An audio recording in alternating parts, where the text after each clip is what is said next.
Good evening, everyone. Thank you so much for your patience and for joining us for this exciting virtual town hall. My name is Marisa Talbert, and I am the political director for the Sarah Jacobs campaign. I'll be moderating our discussion this evening. Tonight, we have two very amazing leaders, Congresswoman Katie Porter, representing California's 45th Congressional District. We know that you are incredibly busy, so thank you so much for your time. And we have Sara Jacobs, a children's anti-poverty advocate who is running for Congress in California's 53rd Congressional District here in San Diego. This evening, we will be talking about government oversight and reform, how oversight has played a role in holding the Trump administration accountable, what role it will play in a Biden administration, and what more needs to be done, regardless of who is the president, to reform our government, hold corporations and special interests accountable, and look out for our working families. Before we start, we have a few ground rules. We've asked folks to submit their questions ahead of time, so we will begin with their Q&A, and then we'll leave some time to take questions from our audience. For those of you watching on Facebook Live, you can submit your questions in the comments section of the live stream, and our teams will be monitoring for those questions. We want this discussion to be positive and informative for everyone, so please keep comments and questions respectful. And with that, I'll introduce our two speakers. First, we have Congresswoman Katie Porter, who represents California's 45th Congressional District. In Washington, Congresswoman Porter has remained committed to putting Orange County families first. As a member of the House Financial Services Committee and the House Oversight and Reform Committee, she's asked the tough questions of bank CEOs and administration officials to hold them accountable to the American people. She has also been a key supporter in politics and restore ethics to Washington. As a single working mom of three, Congresswoman Porter knows firsthand about the challenges faced by working families. She has introduced bipartisan legislation to allow families to set aside more pre-tax income for dependent care, and she's continued to press for a repeal on the limits of state and local tax deduction, which has hit California's middle class families especially hard. We also have Sara Jacobs. Sara Jacobs serves as the founder and chair of San Diego for Every Child, the coalition to end child poverty. She previously worked as a scholar in residence at the Joan B. Kroc School of Peace Studies at the University of San Diego and in policy positions at the U.S. State Department during the Obama administration, UNICEF, the United Nations, and on Secretary Hillary Clinton's 2016 presidential campaign. She's also served as the founding CEO of Project Connect, an education nonprofit dedicated to closing the opportunity gap for students around the world. Sara is a proud graduate of the San Diego Public School System, and she holds a Bachelor of Arts degree in political science and a master's degree in international security policy and conflict resolution from Columbia University. Well, wonderful. Thank you, Marissa, and thank you, Congresswoman Porter, so much for being with us. And you were actually my first endorser in this campaign, so I'm incredibly grateful for your support and all of your guidance and friendship, and really looking forward to this conversation. Absolutely, and really excited to support you. And one of the things I've been talking about a lot as we approach 2020 is the need to build both multiracial, but also multi-generational leadership. And I think that is something that is really, really important. And so really excited at the prospect of having you come join in the fight in Washington. Thank you. Well, as I mentioned before, the topic of tonight's discussion is government oversight and reform. Congresswoman Porter, you are known for your no-nonsense questioning as a member of the House Committee on Oversight and Reform. Congresswoman Porter's most recently questioned Postmaster General Louis DeJoy over his sudden operational and organizational changes at the United States Postal Service. So now we're going to jump right into the questions. Our first question was submitted via email by Jane from Del Cerro. Jane asked, how effective do you think Congress has been in holding President Trump and his administration accountable? What more could have been done, or do you wish had been done? Congresswoman Porter, would you like to start? So I think that we made big strides in 2018, obviously, when we took back the House in terms of the Democrats having majority control, and that has created checks and balances. Sometimes it's also created stalemates as we have the House trying to move in one direction, thinking about how to assist families, how to make sure we're growing our economy, how we're going to protect our environment. And we have the Senate, which under this administration simply has refused to take up much of any legislation at all. And so I think that has made the legislative work of the House a little bit more difficult. It's made the oversight work, though, all the more important, because a lot of the changes that the Trump administration has made have occurred at the administrative level. So there are things that our deputy secretaries are doing, that cabinet secretaries are directing, and those are having real changes in people's lives. And you mentioned the Postal Service, and what we've seen with the changes with postal delivery is a great example of that. And so I think we've been very effective at asking tough questions, at convening hearings, of getting good answers out of people who are in the position to make change in American families' lives. So we have an upcoming hearing with Secretary of the Treasury Steve Mnuchin and Federal Reserve Chairman Jerome Powell, where I have a lot of questions about what they're doing, sitting on about $450 billion in funds that they have not used, even though they were appropriated months ago, when they're then hearing from the president and from the Senate that we don't have the resources to deliver help to our states and localities who really need that money. Thank you so much. Sarah, would you like to add to that? I mean, I agree with everything the Congresswoman said, obviously. And one of the things I think a lot about is our policy. And I'm very glad that with the impeachment hearings, we made sure to tell our partners around the world that, you could not sell your foreign policy to us for dirt on political opponents. And I do hope that the House and leadership in the House and the Senate hold this administration accountable for other egregious offenses, Russian bounties that we know are happening in Afghanistan against our troops. And I guess I would just add, Sarah, I think one of the questions that as we think about this upcoming election, is sort of the importance of recognizing that even if, and I hope we do, and I'm working to do it, we elect Joe Biden and Senator Harris to be our vice president, the forces that have been at work in the Trump administration don't disappear. So we'll change the sort of, we'll hopefully elect a different president, one who will put science first, one who will return to our values of diplomacy and standing up for human rights around the world. But those forces of misinformation, of disinformation, they are not going away. And so it's really important, I think, that we assist the Biden team as they think about taking the reins in January, that they're too going to have to contend with some of the bad actors and some of the bad actions that we've seen from around the world. I think that kind of segues fairly well into the next question that we got, which is from DJ in South Park, which DJ asks, what reforms do you think should be imposed on Congress itself? And a follow-up, do you think there will ever be enough political will for Congress to follow through on those, specifically about stopping members of Congress from being lobbyists or even imposing term limits? Yep, I think about this all the time. So I can't say enough how much I love this question.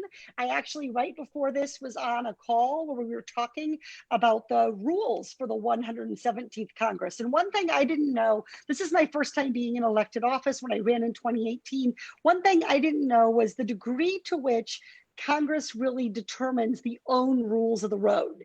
There's actually very little of that is in the Constitution or in statute. So every Congress, we come together and we determine what our rules internally are going to be. And that affects everything from, for example, whether we want to have a strict seniority system for committee chairs or whether we want to create more leadership opportunities for newer members. It affects things like our House calendar. Right now, we spend more days traveling to and from Washington, D.C. And this is especially true for members here from California. We spend more days in transit than we do actually making law in Washington. And that's a problem.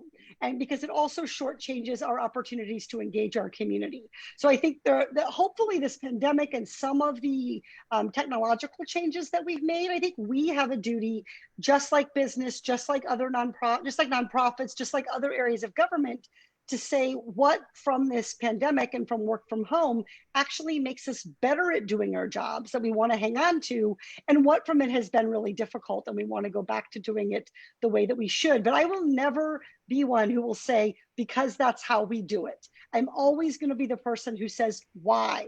Why is it that way? Why not this way? Because I'm always going to want to understand it. And of course, an institution is partly made up of its rules, including rules, like you mentioned, on things like people not being able to have a revolving door to becoming lobbyists, people not taking corporate PAC money, which is a really important thing for me and a really important reason that I support Sara. But it's also the people that you send to the institution. And I think one of the things we saw in 2018 was when we elected people who had not been in government before in elected roles, a lot of us didn't think about this job in the same way. We brought new ideas. And so one of the things people often ask me about is, the fact that I'm able to cut through some of the Washington speak and be able to engage the American people in the hearings that I'm having.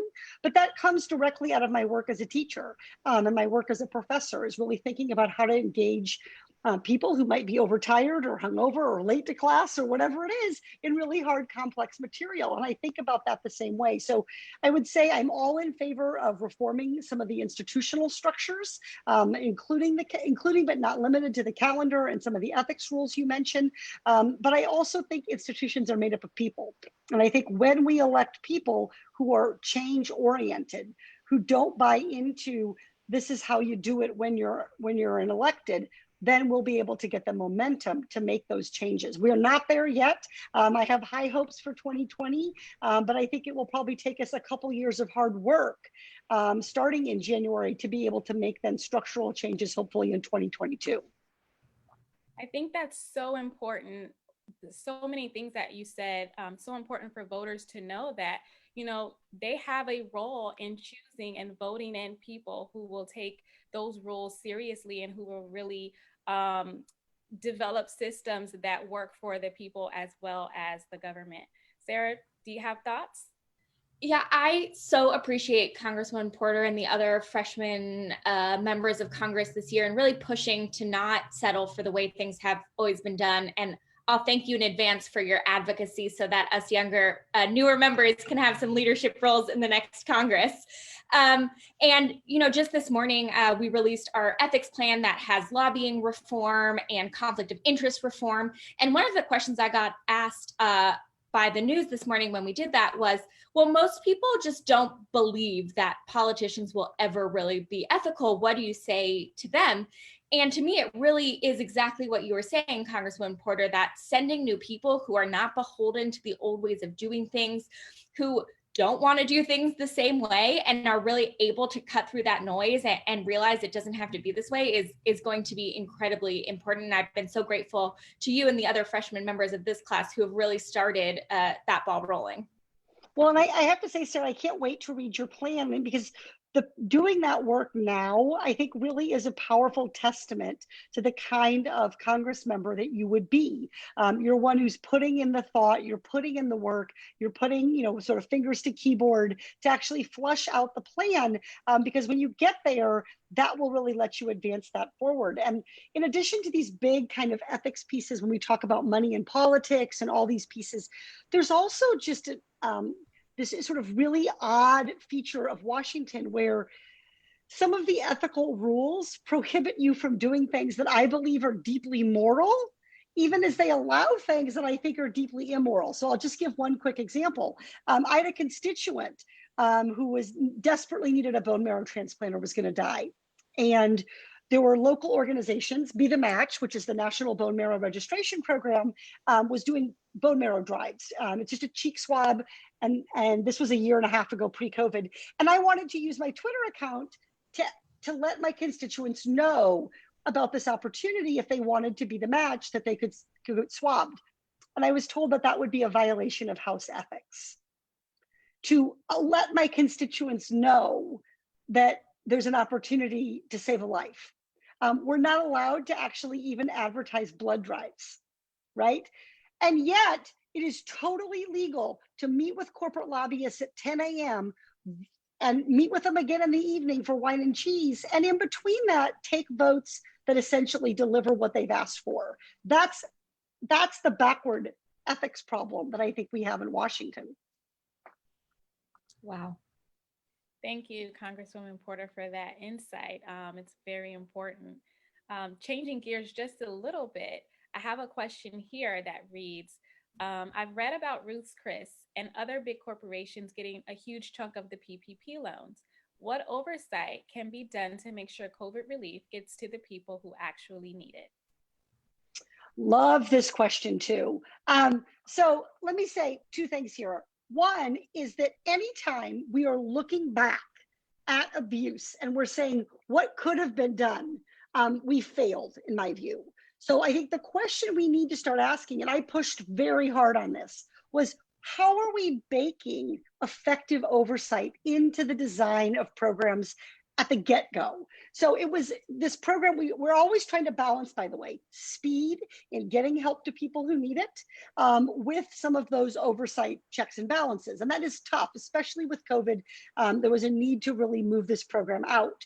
That said, we allowed months to go by. I mean, every month, every week, I would sort of troll Secretary Mnuchin saying, tell us, give us the data, show us how much this is helping, give us information about the businesses and who they are and whether this is working. And it took a very long time to get relatively limited amount of information out of the Treasury. And the problem is then secondarily, we don't have the data that we need to figure out how to adjust this program going forward. And so while there are some lessons learned, there are also things that I wish I knew so I could think about whether or not this is the right program to put more money in, or whether we should be directing that money toward other kinds of programs. For example, rent relief, additional food assistance, help for local governments that are struggling to provide much needed services. Thanks so much. Sara. Well, I just have to say that I'm so grateful that we have members of Congress like Congresswoman Porter who have been doing this oversight work, because I've been talking to small business owners across our district, and I cannot tell you how many of them were unable to get the assistance that they needed.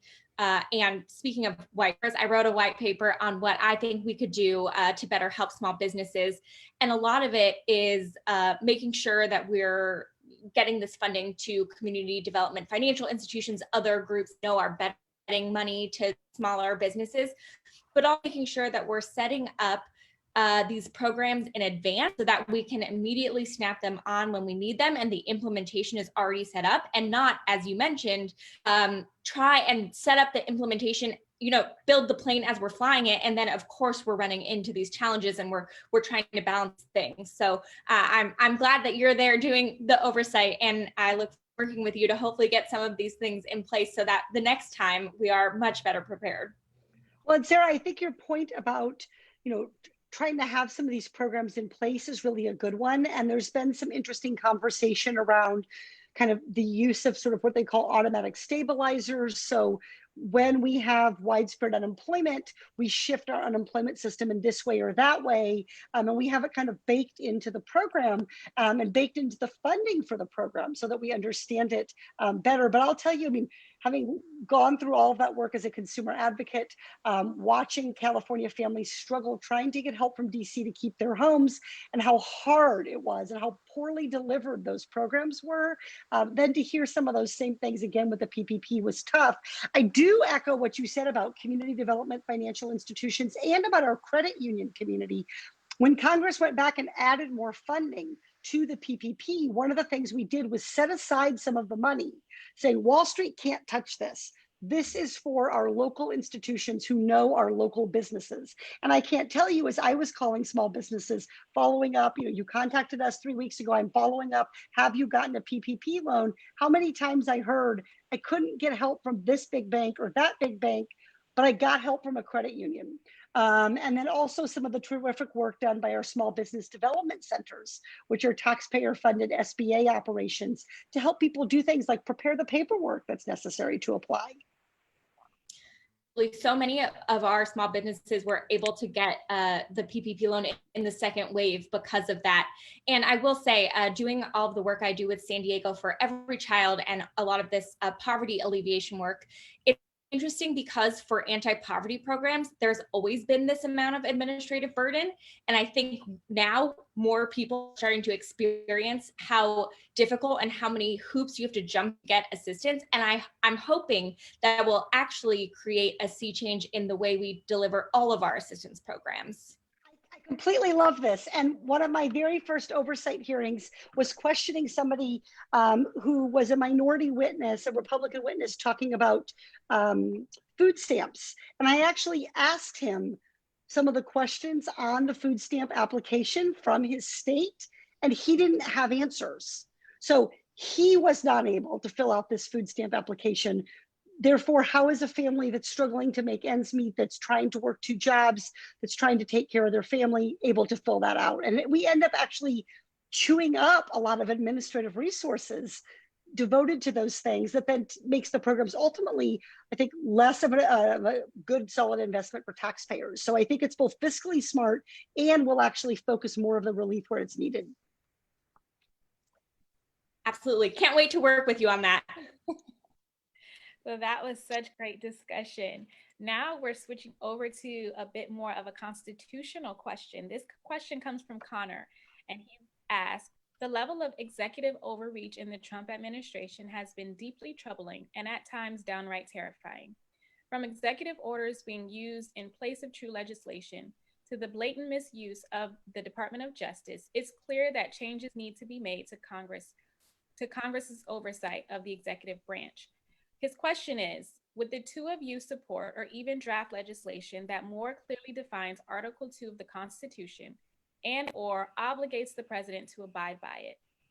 Furthermore, would legislation increasing congressional oversight of the president even be feasible? This is such an interesting question, and I recently had a virtual event on the topic of oversight with my colleague Jamie Raskin from Maryland, who's a constitutional law professor, and he said something in that event that I'll repeat because I thought it was such a thoughtful topic. He said, sometimes we talk about, and you'll hear people say, there are 3 co-equal branches of government. And Jamie said, Representative Raskin said, that's actually not right. Actually, the legislative branch is the most powerful branch of government. And that was a very, very intentional choice by the founders of this country, because they were extremely worried about investing too much in the executive. These were people who had just struggled to get free from a monarchy, from a king. And the court system at the time was much more nascent than it is now. We didn't even have the kind of court system that we envision. And so actually Congress's power to do oversight and to limit the executive is actually, from a constitutional perspective, very, very large. Now, from a practical perspective, it's always, I think, a harder question. And I think one of the things I pride myself on is being willing to call out both parties when I think they're making mistakes. Democrats or Republicans, we're both making mistakes at least some of the time. And I think while I think Trump has taken executive power to deeply, deeply frightening places that actually threaten the sort of bones of our democracy, there is also a reality that executive power has just been growing over the last 30 or 40 years, and it's been growing under both Democratic and Republican presidents. So I think this is something that Congress needs to grapple with. I think it's something that I think, when we have a new president, I'm very confident that will be, with everyone's help, getting out there and voting and working, that we'll have a new president in January. The Biden-Harris administration is going to have a lot of rebuilding to do. Because this 4 years of taking down, and it's much quicker. Any kid who's ever played with blocks can tell you this. It takes a long time to stack them up, and it's very quick to knock them over. And some of that's also true about building agencies. So I think this is an appropriate moment for Congress to be playing a very, very active role in oversight, not just on the oversight committee, but in every one of the substantive committees that we have. So when we talk about the Environmental and Protection Agency, the EPA, we've seen just what kind of damage the Trump administration appointees can do. Does that mean that we need to constrain that authority a little bit more, with Congress being more active on environmental issues and revisiting some pieces of landmark environmental legislation that we haven't touched since the 1970s? Sarah, what are your thoughts? I mean, I totally agree. I think, under President Obama, we saw how much executive action could do on climate change. And on President Trump, we've seen exactly how much it can reverse. And I think that really goes to show that the gridlock in Congress has been a key contributor to this, that because we haven't been able to pass landmark climate legislation that we know we need, that the executive branch has been able to do this. But one of the areas that comes up a lot in our district is the authorization for the use of military force. We actually have any bases in the district, but we have one of the highest proportion of veterans and military families. And I was in middle school when the last authorization for the use of military forces was passed. And, I haven't known a day in my adult life that the United States has not been at war. I was very happy to see, Congressman Porter, you and your colleagues, my future colleagues, pass some constraints on President Trump's ability to go to war with Iran. But I think it's clear, whether it was under President Trump or President Obama, that Congress has abdicated its role in being war peace, and that it's going to be really, regardless of who the president is, for Congress to reassert itself in an incredibly important decision. It's a great example, Sarah, I think, of where we've seen it continue under both parties. And again, when you think about it, there's a reason that they want elected officials, particularly those of us like me who are up for election every 2 years and are really, really accountable to the people that they represent.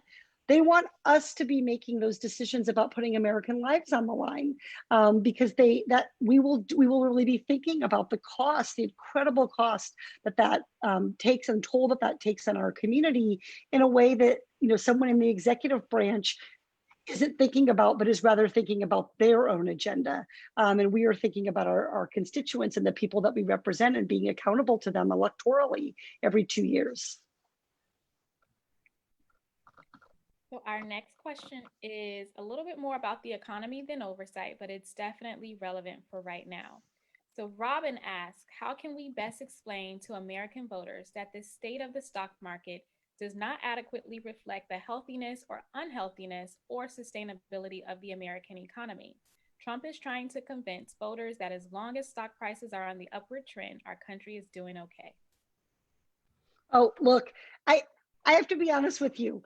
I think I would urge this questioner to get involved in making calls and sending texts, whether it's for Sara or another candidate, because I think what you're going to hear is the American people already understand this. They know what it's like to open that envelope and see a bill that is impossible to pay.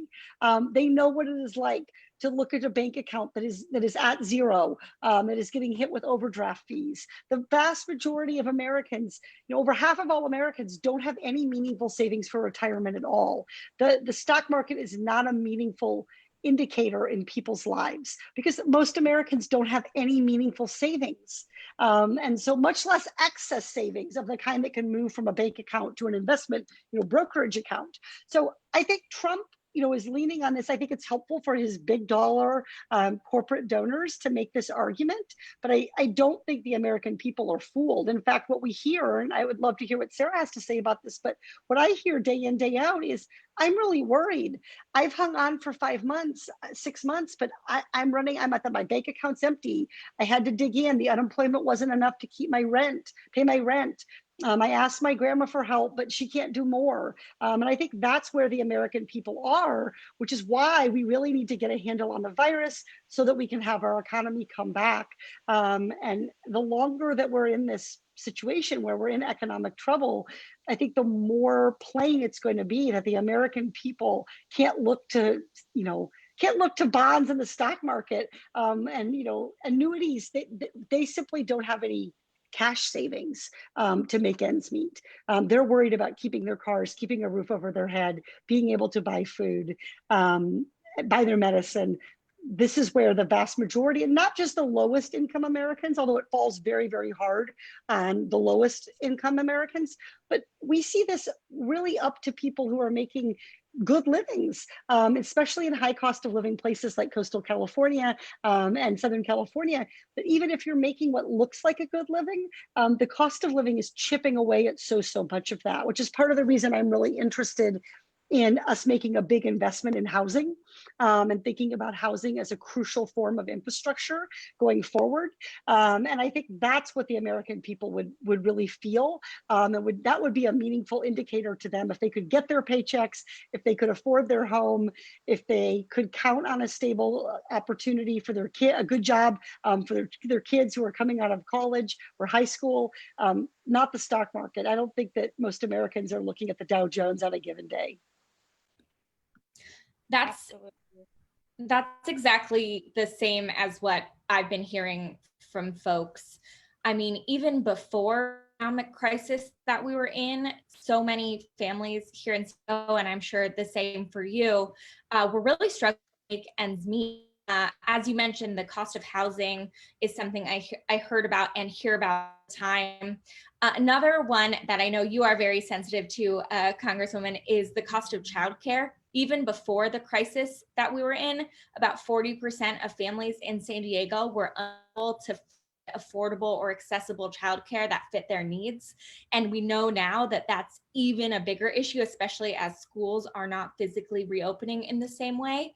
And so it's really a struggle. I really don't think people need to be convinced that our economy is doing well. And I agree, at the wave of people who needed assistance after this crisis in like March through June were people who already were struggling. But now we're starting to see folks who maybe their job thought that they could them for a while. Now this crisis is longer, the expanded unemployment has expired, and so they're not getting that extra.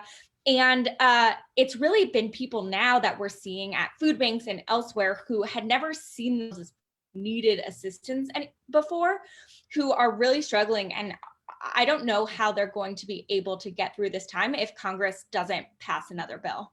So I hope you all do it. No, absolutely. And I wholeheartedly agree with that. And one of the things that we're facing is we already had this shortage of affordable childcare. And now we're seeing so many providers who are unable to do it. And so one of the things I did recently is work with our First Five Coalition, which is, I know you're very, very familiar with First Five, focusing on the first 5 years of life and handing out PPE kits, as well as small manipulables to in-home daycare providers, because they not only can they not afford to buy all this additional equipment, they can't even find it.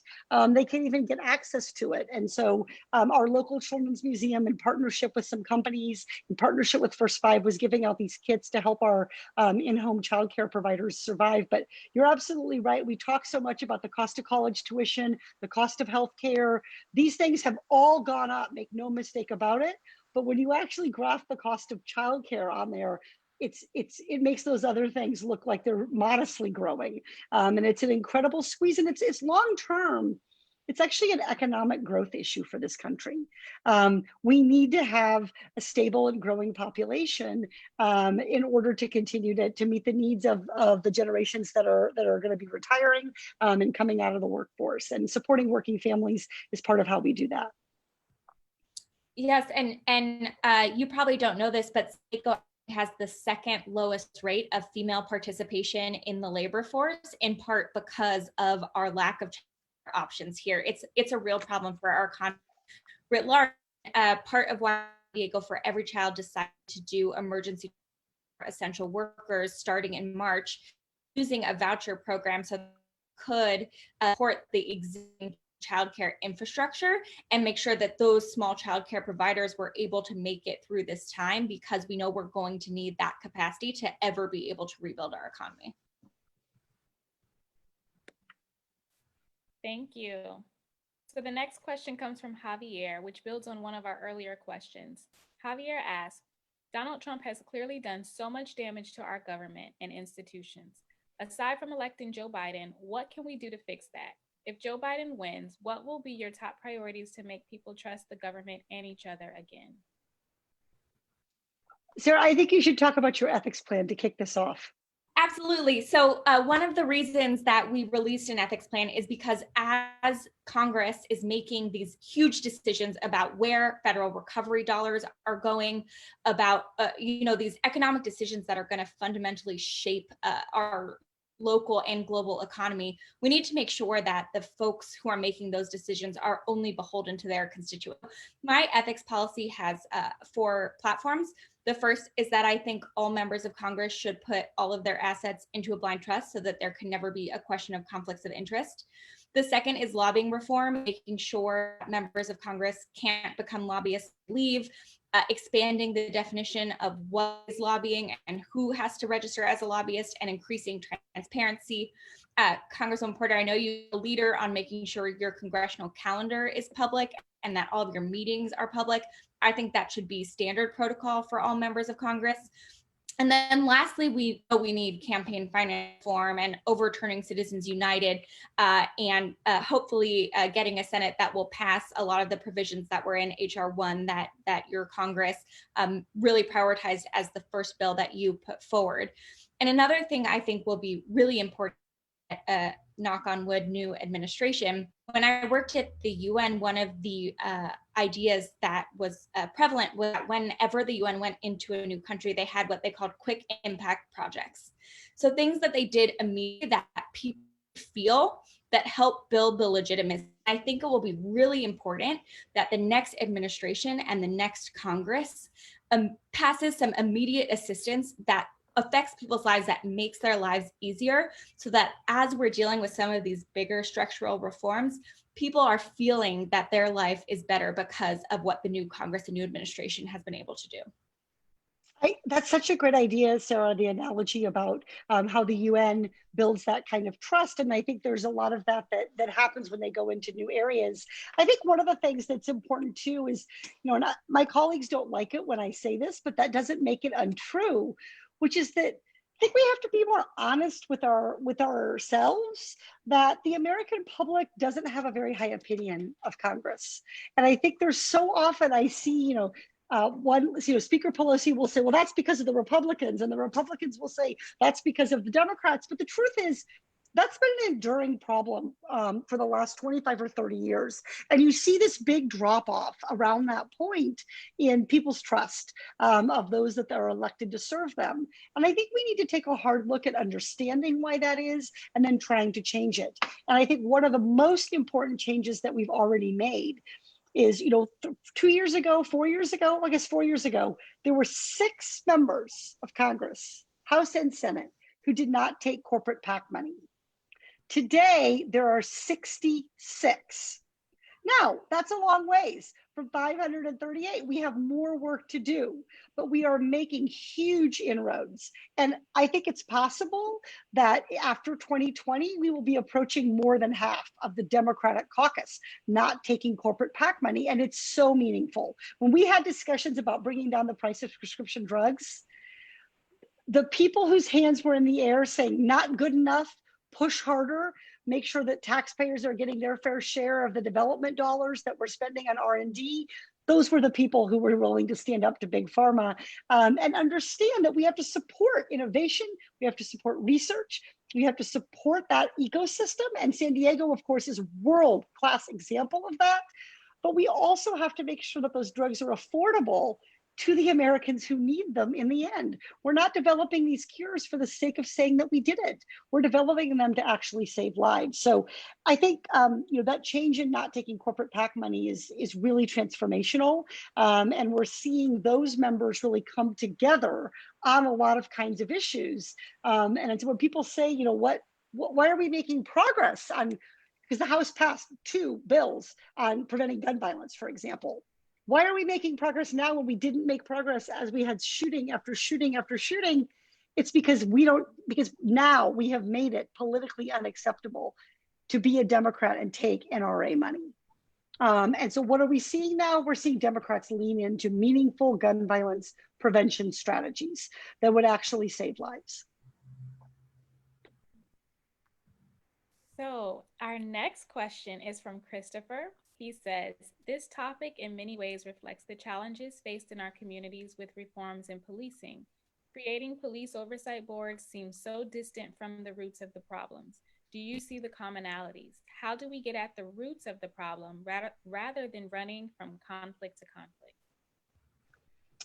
Terrific question, and I think a very insightful analogy. I mean, one of the things we know about police oversight boards is that they often are not empowered to actually make structural changes. So they make people feel like there's some accountability, but that's really different than delivering it. I mean, we still have inspector generals, and yet Trump is thwarting their work at every turn.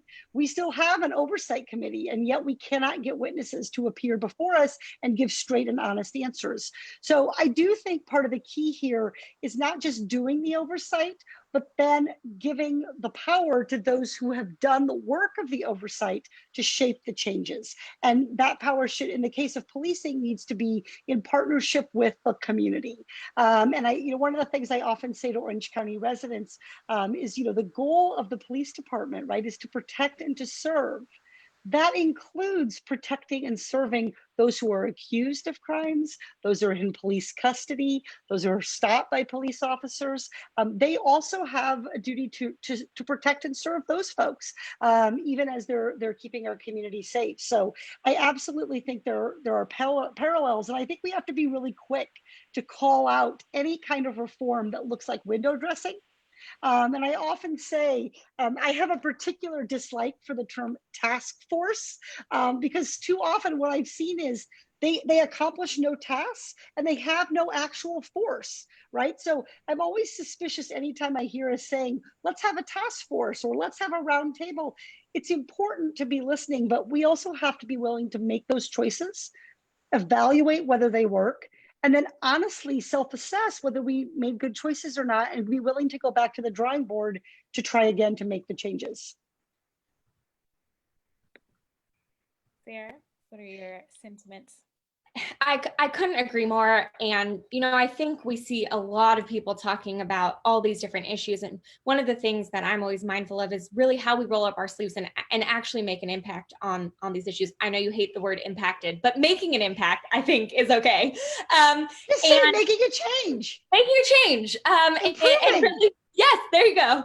And really getting things done. And for those of you who are here in San Diego, we do have an ability. We have our ballot this upcoming November to create independent oversight commission for the police.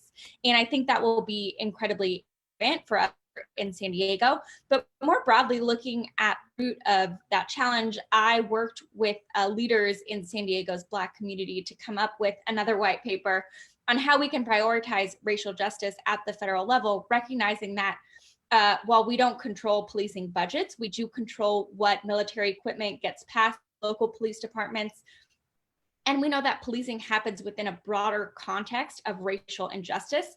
And that is something that Congress really does need to work on and make sure we are having truth and reconciliation processes, that we're looking at the racial wealth gap, that we're investing in our communities and the kinds of services that they need, that we have mental health care parity, all of this, because I think that will go an incredibly long way in addressing some of this racial injustice that we're seeing. Thank you. So, Congresswoman Porter, we are so grateful for your time. We know that you are incredibly busy, and we're going to squeeze one last question in here. So what will you push forward to better prepare us for pandemics and other health challenges that we'll see with global temperature rises? Yeah, terrific question. And I actually was talking about this today, that I think one of the things that we've seen from this pandemic is that when you don't have science-based policy and when you don't empower scientists to make good decisions, what you end up with is lost lives and really irreparable harm.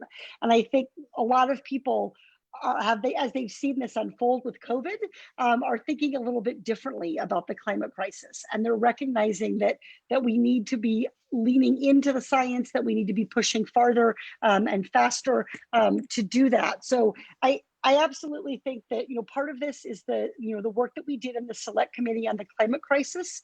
Part of what we did there, I think, was bring together some of the groups that we really needed to be on board with moving forward on climate change, including organized labor, the building trades, people who are in these good jobs that let them make ends meet, people who are working in the fossil fuel industry. There is a history in this country of using transformation of an economic industry to de-unionize and to cut wages and to offshore jobs. And we have to be careful about how we guard against that as we think about climate change. So I'm excited about the proposals in the climate plan. I think we need to be moving quickly. We simply cannot wait 4 more years of Trump presidency, because we will not be able to make meaningful change on climate without the administrative branch being on board with it. Yeah, absolutely. And I'm not sure what the sky has looked like for you the past couple weeks in Orange County, but here in San Diego, we had a fire just east of my district. It's now mostly contained, but it was quite bad for a while. And we're already seeing the effects of climate change. And one of the things I've been thinking a lot about is that, in my experience working in humanitarian response and assistance, often responding to a disaster exacerbates the inequalities that already exist in society. And as we're having more of these, whether it's fires, whether it's hurricanes, whether it's pandemics, we need to make sure that we're putting in place the foundation so we can deliver that recovery and mitigation assistance as equitably as possible.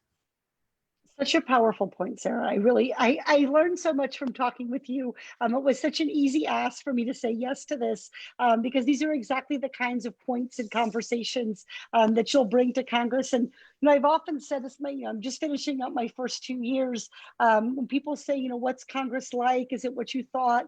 One of the things Congress is really short on is good ideas. And you are full of them, full of ways that you're connecting the work that you've done in the past to what you want to do in the future, willing to study a problem in your local community in partnership with community to come up with solutions. And we need a lot more of that kind of energy in the United States Congress. So it's just been a pleasure tonight to talk with you and to learn from you. Well, thank you. And when people ask me what kind of member of Congress I want to be, I always tell them I want to be just like Congresswoman Katie Porter, who has not let being a freshman get in the way of actually getting things done for her constituents. So thank you for the model and the leadership and the guidance that you have provided on that, and for your support. Absolutely. And I just want to remind everyone, make sure you've completed your census. If you haven't done that, it's coming up really quick, as well as making sure that you're registered to vote, have a plan to vote, and are getting engaged, because there's so much work to be done, not just in electing a new president, electing Joe Biden and Kamala Harris, but up and down the ballot. And Sarah gave a great example of a really meaningful local measure that you have to consider. So step up and stay safe. Thank you, everybody. Thank you all so much. Thank you, Congresswoman Porter, for being with us. Thank you, everyone, for spending your time with us this evening for this wonderful discussion. We have 20 days left until early voting and 49 days left until Election Day. So we need all hands on deck to ensure that these amazing leaders are both working together in Congress next year. To get involved with either of their campaigns, you can email getinvolved@sarahjacobs4forca.com or info@katieporter.com. Thank you. Have a great evening. Thank you.